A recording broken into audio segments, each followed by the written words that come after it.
Everyone loves a shiny red Ducati, but what if I told you there was an Italian motorcycle that was lighter, cheaper, and yeah, maybe even more fun?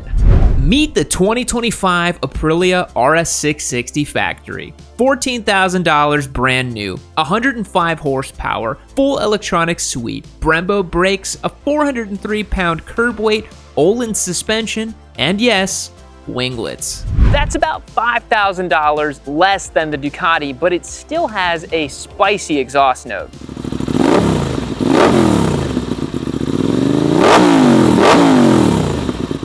So what's missing? Is it lower quality? Is it just hype? Let's dig in. The RS660 kicked off a sport bike revolution in 2021 when it debuted with its punchy twin, comfortable ergonomics, and lightweight chassis. It debuted at a reasonable $11,299, and that's because Aprilia is owned by a larger conglomerate called the Piaggio Group. North Americans may not be as familiar with that brand as Europeans, but they're a massive company that produces over 500,000 units of motorcycles every year. Compare that to Ducati, which produces right around 58,000 units every year, using 2023 numbers. The Piaggio Group operates in Italy, Vietnam, India, and even China. They design and make parts for Vespas, Moto Guzzi's, and yes, Aprilia. It's why the dash on the Moto Guzzi V100 Mandello looks suspiciously similar to an RS660.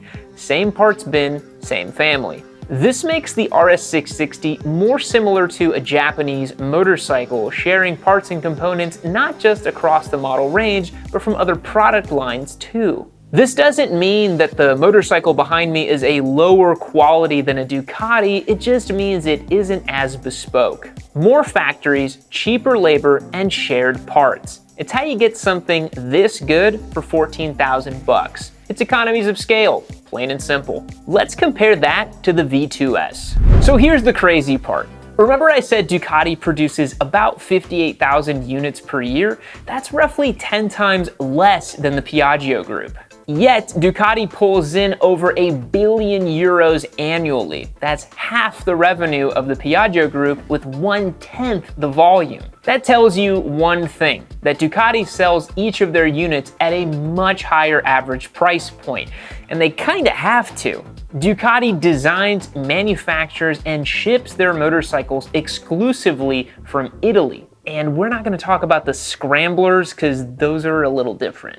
It's 100% Italian labor, designers, and costs. And let me tell you, espresso ain't cheap, and neither is Luigi, especially when he takes the entire month of August off for vacation. But here's the twist with this new Panigale V2S. Ducati is quietly walking back some of the things that used to give their motorcycles that exotic flair. There's no more desmodromic valves, there's no more single-sided swing arm, and there's no more dry clutch noises either. So if it's not all that exotic, what are you really paying for? Look, I'm not hating. I really like this bike. It still has an aluminum monocoque chassis, which is a single piece of metal that's pretty exotic when you compare it to the RS660's single cast aluminum member. The engine is bigger and more complex. 2 heads, 2 camshafts, and the signature L-twin layout. And even though the swing arm is no longer single-sided, it is hollow now, which is pretty crazy. All of that brings us to the real question. Do you feel those differences on road? Or is this just spec sheet prestige? Well, I gotta say, from the hot seat of the RS660, it still feels pretty darn special. This is a fun, peppy little motorcycle, and it's got a lot going for it. Now, the biggest difference you'll notice from the Ducati is that torque. Low down, because it has 230 more cc's of displacement on the Panigale V2S, you're really gonna feel that. And these parallel twins are all about that immediate accessible torque, right? So the Panigale ends up feeling zippier than the RS660, but the RS660's secret party trick is the fact that it's a rever. This thing is way more similar to a traditional Japanese inline 4 than your kind of average naked parallel twin motorcycle. This thing's got a ton of balls up at the top end, and it sounds a lot better when you rev it up higher, and it's really good to use. Like, it has that feeling of you want to just keep pushing it. Super fun. So it's fast enough in a bit of a different way. Is it special enough? Well, yes and no. You can kind of feel the parts bin characteristics of this bike over something bespoke like the Ducati. I mean, the Ducati is completely its own thing. It's got its own frame, its own everything, basically. And yet this bike borrows a lot of parts from a bunch of different stuff. So the quick shifter isn't as nice as the Ducati, but that's not saying a lot because Ducati's quick shifter is just so freaking good. The brakes, not as sharp, not as precise as the Ducati. Throttle feel, every bit as good. And the audio that you get from the wick of the throttle is aided by this SC Project exhaust, which, thank you very much, AF1, for equipping this bike with the full system for me to test today. It always makes life a little bit better, doesn't it? Sounds righteous. But it's got a great looking TFT dash, this awesome red paint job. It feels every bit as premium and special as a Ducati, unless you're one of the most, like, you know, snobby, very nitpicky type of motorcyclist. The 660 does a fantastic job of blending something like a Japanese 600 and an Italian Ducati. You know, it kind of meets the moment between the two. And honestly, the highest praise I can give this motorcycle is that it makes me feel younger when I ride it. I feel like I'm 23 years old again. I'm just like having fun on my first or second sport bike. It makes you want to ride like a bit of a moron, but that's what sport bikes are supposed to do. They're supposed to make you feel like you want to ride like a bit of a moron.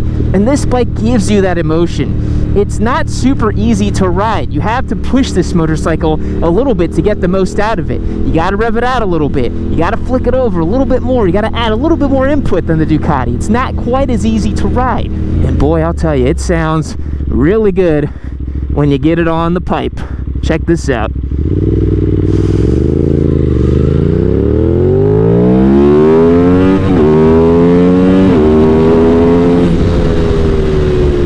Super nice. So here's the conundrum. It's a motorcycle that costs 30% less than the Ducati. So is it 70% the motorcycle that the Panigale is? Not even close, man. This motorcycle is at least 85% the motorcycle that the Panigale is. And then the value-driven cheap bastard inside of me says, well, you're getting 15% for free if that's the case, you know? Öhlins suspension makes this motorcycle feel so supple going over those bumps. And this is the exact same set as on the Ducati, the same fork, the same shock. You can dial this thing into your heart's desire, both for on-road and track. This motorcycle leaves a big impression, a lasting impression, and it's a lot of fun to use. But let's get it back in the studio and wrap up our thoughts on this comparison for today.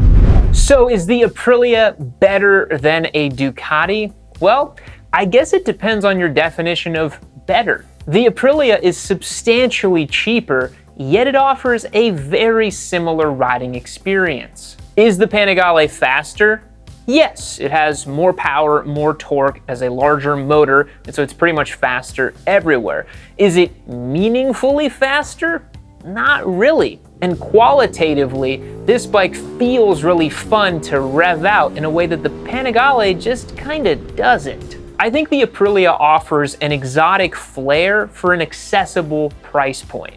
They cut costs in places you'll barely notice unless you're busting out the calipers to measure fork offsets. It takes an ultra-skilled motorcyclist riding it damn near the limit to feel the difference between an aluminum monocoque one-piece frame and the cast aluminum frame you find in this bike. The Aprilia is simply a better executed real-world piece of exotica for the average Joe. And with winglets, an awesome exhaust note, Öhlins suspension, and a full suite of electronic rider aids, this thing is still a badass Italian sport bike. Ducati will always be Ducati. They'll be fast, they'll be red, they'll be shiny, and you will cry when you go to the dealership and bust out the checkbook to either buy one or service one. But for the rest of us, the Aprilia may just be the optimal choice between being an ultra cheap bastard and a super snobby Italian motorcycle owner.